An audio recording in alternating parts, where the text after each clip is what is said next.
if your kids have a weight problem, stop the sports, stop the stuff, teach them how to cook and clean. What up, guys? Welcome to my reaction series. So, today we're going to react to women talking about the trauma, I think, of growing up fat. And this is something that I would relate to. I would say I was overweight. I don't think I was ever obese, but I lost, I'm trying to think, I'm at 45 pounds from the heaviest I ever was. And when I was a kid, I was always like one of the chubbier ones. Like I've always just kind of struggled with weight. And I can kind of relate to this. So I'll see if I agree with them or disagree. First off, thank you for wanting to listen. Okay, so I'm gonna get straight into it. I'm gonna Oh talk my God, she's still fat, bruh. about how being fat as a child affects you. Growing up as a kid, I was always on the chubbier side, and I had to face things and come to like a reality check with myself that some things were just never gonna happen. For starters, we know that self esteem is mainly the issue, the overall issue. But some examples that would never probably happen for me growing up was a boy liking me, ones that I actually liked. And usually kids would pair you up with other fatter kids. Just because of the beauty standards and what we see in the media, everyone just, automatically put out the chubbier kids to be uglier. And it was even worse if you didn't have, like, you know, chubbier parents, I guess, if you had like naturally like thinner parents or whatever. My mom was always on the skinnier side, and I was like the Yeah, I don't know. I'd be interested because my mom always struggled with her weight too. And so did her mom. So it was kind of a generational thing. But to me, it's always a lack of skill. Like there's something you don't know that you're doing wrong. only kind of kid in the family that was chubbier, I guess, out of like all my cousins and stuff. And I remember like growing up and my mom like taking me to the doctors, and I was always gonna be overweight. I was always getting that same lecture that I'm above the BMI rate for my, my age, you know what I mean? And when you're like brought upon the problem that you are the problem, you know what I mean? Like you're overweight, you're too Yeah, high. but that's just not helpful. Like usually what it is you don't know how bad you don't know how bad the food you're eating is. I'm gonna give you an example. I can't believe I used to eat this. So I love smoothies. I love smoothies. And I would get so frustrated in college because I would eat like smoothies and a sandwich. And I'm like, why am I gaining weight? Like I should be losing weight. It's not like I'm eating super bad. I'm gonna tell you what was in my smoothie. I'll tell you what was in my smoothie then what's in my smoothie now. As I've said, I'm surprised I wasn't fatter. Thank God I worked out a lot. So I would use milk. I would use sometimes cocoa powder or chocolate chips, peanut butter, banana, um, peanut butter, banana, chocolate chips. And the thing was the portions were so big. Like I remember the peanut butter like dripping, you know. Um, And until you've counted calories for a while, you can't really conceptualize how bad for you that is. Like just off the top of my head, the milk's probably at least 150, probably 2 because I think I was pretty generous with what I put in. The banana is going to be like 120, 130 calories. Peanut butter is 180, and if it's high, it could be 3 to 400 calories. If I put chocolate chip, you guys see, like I was probably drinking a 600 to 1,000 calorie smoothie, thinking, and to me, I'm like, well, none of this is bad for me. It's just milk. It's just peanut butter. Like peanut butter is good. And anyways, long story short, my smoothie now is coffee instead of milk. So that's like 0 calories. Protein powder. That's chocolate protein powder, a banana, and I do half a serving of peanut butter. But I can like measure it out now. And it's like 3 to 400 calories. So I could still have my smoothie, but I would be drinking like the same thing, but one is big. I used to drink Starbucks, like venti chai latte. I used to get those all the time. And I remember like thinking that I just can't even imagine getting a medium. Like I love it so much. It was such a highlight of my day. And now I can't even imagine getting like a large chai latte. Like I just can't even I get the It is high sugar. My sugar is my kryptonite, but it's under 50 calories. It's like the iced brown sugar latte. Like your rule of thumb for drinks is they have to be under one, like under 200 especially, but ideally under 150 unless you only have 2 meals and a snack. But yeah, so once you can kind of do the math in your head, it gets a lot easier. And then if you're not losing weight, like you can kind of start to figure out what it is, even if you're not paying attention. Who knows? Maybe I'll gain it back one day. I don't know. But I feel a lot more confident because it's like once you've kind of internalized this information, it just becomes a lot easier. And this for your age or whatever, you're But gonna it's the thinking power. Like, that's the best way to describe it. It's like learning all the concepts when it comes to nutrition is the difficult part. So, all these different diets, what they do is then you can get around the hard part, which is learning all the nutrition. That's the difficult part. So carnivore, like all it is, they all have a different way to lower your calories, but it's just better to learn to know like you could give me any type of food and I could tell you if it's a protein, carb, or fat. I could guess the calories.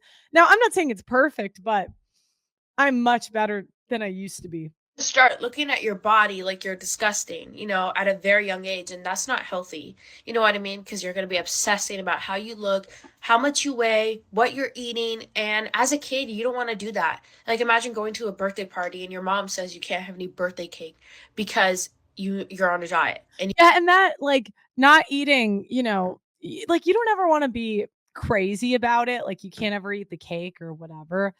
But like, because remember, 10 pounds is 35,000 calories. A cake isn't going to make or break you. The problem is you've done years of overeating and now you're in a hole.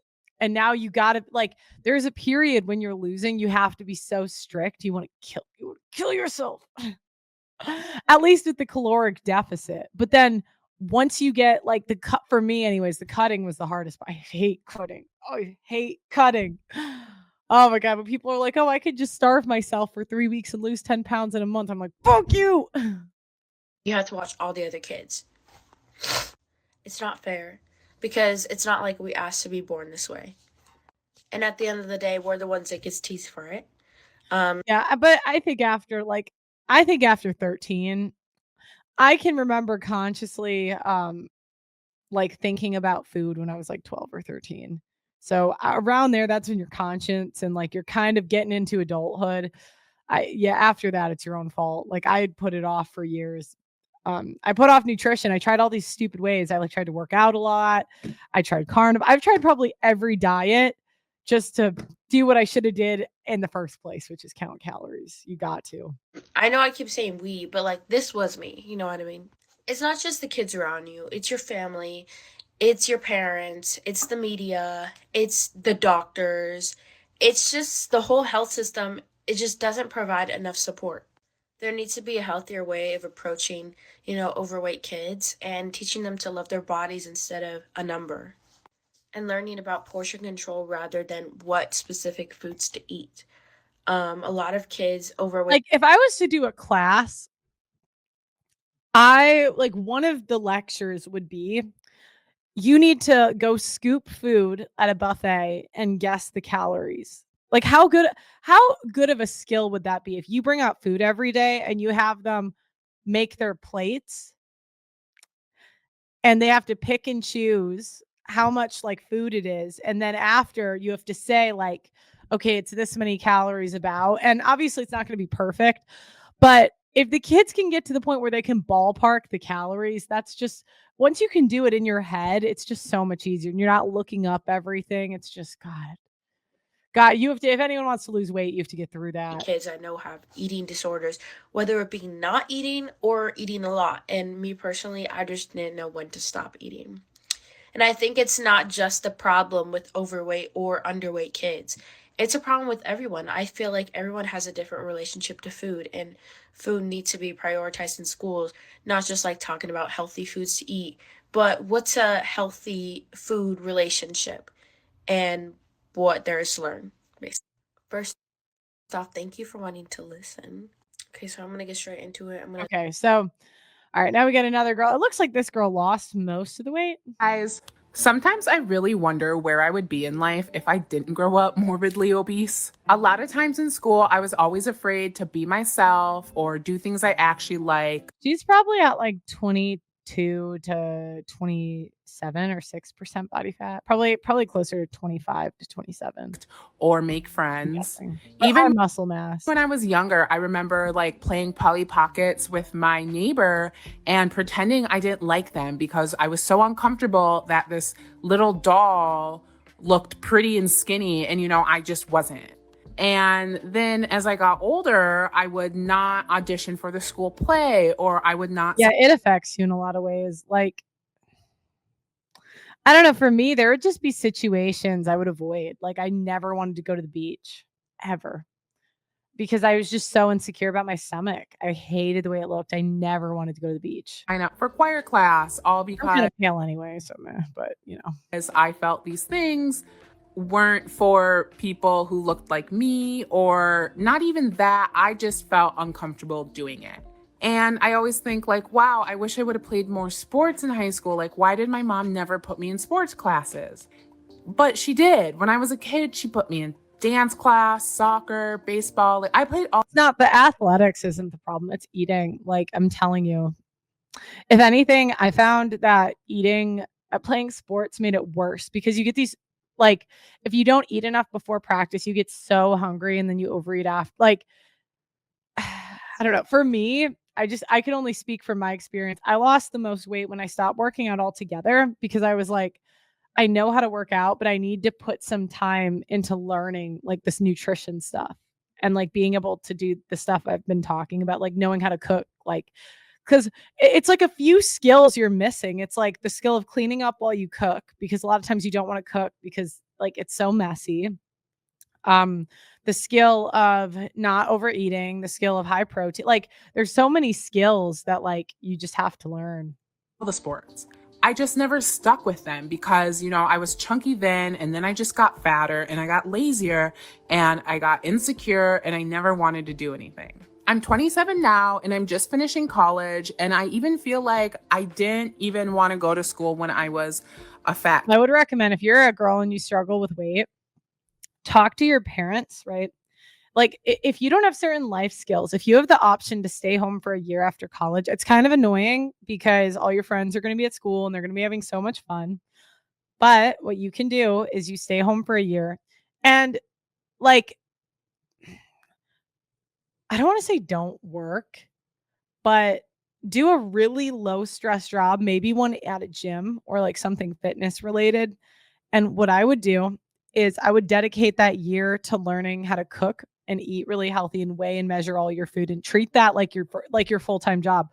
Because if you learn that at 18, God, your 20s are just going to be so much easier.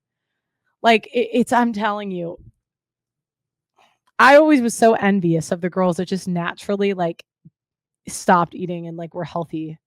So if you don't have that skill, I would just, you know, talk to your parents, see if you can just spend a year learning it. Because especially if you're a girl, guys aren't completely cooked when they're fat in the dating market, but women, yeah. kid because, like, why would I want to go to college as a fat person? Like, outside I think she'll gain it back. She's putting too much emphasis on working out, and she's still a pretty like she's not a low body fat percentage. of not also liking school, I just felt Like like I can tell she works out, right? But you could still see she's got a layer of fat. I didn't fit And that I hated it when people because I was kind of built like that where maybe I wasn't as I think I was a little more athletic than her, but like I had an athletic body, but like I had high body fat percentage because you can have high muscle and high fat. in and I couldn't do anything. And it just sucks now because I wish I was just out normal, out the gate. I wish at 18 I would have went to college. At 22 I would have been graduated. And I get that's not everybody's path, but it's just been on my mind. Hi guys. Okay. All right, watch this next one.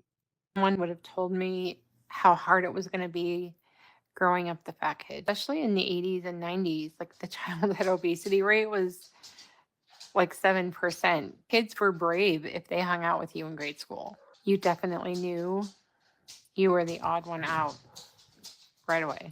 It teaches you really quick that your body is wrong. Every comment, every look, every laugh, every diet your parents try to put you on, it carves into you. You learn to hate food, but then you sneak it. And you learn that you're different before you even know who you are. And then you grow up, and that little kid is still in there. She's definitely the reason that I second guess myself or feel unworthy or people please. She's definitely the reason that I can walk into a room full of 100 people and still feel like I don't belong. Here's the other thing that no one told me I am either. telling you, please do not if your kids have a weight problem, stop the sports, stop the stuff. Teach them how to cook and clean. I mean, teach them how to weigh their calorie. Like, I'm telling you, God, it was just such a thorn in my side. It's People that don't overeat have no idea how good they have it.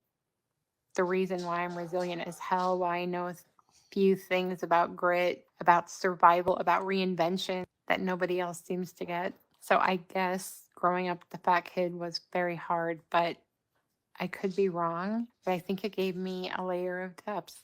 Definitely Oh, wow. when it She was comes to real fat. empathy. I wish someone would have. Probably got on Ozempic. I mean, no offense to women. If I have to guess, did you do the hard thing or the easy thing? I'm gonna guess the easy thing. I mean, and you know what? I'm not even anti Ozempic. Like, I think about how freaking hard it was to lose all the weight. And I'm like, if Ozempic could have minimized that to 6 months, it took me years, and I probably did it I probably could have did it a lot faster, but it just is what it is. Anyways, guys, thank you.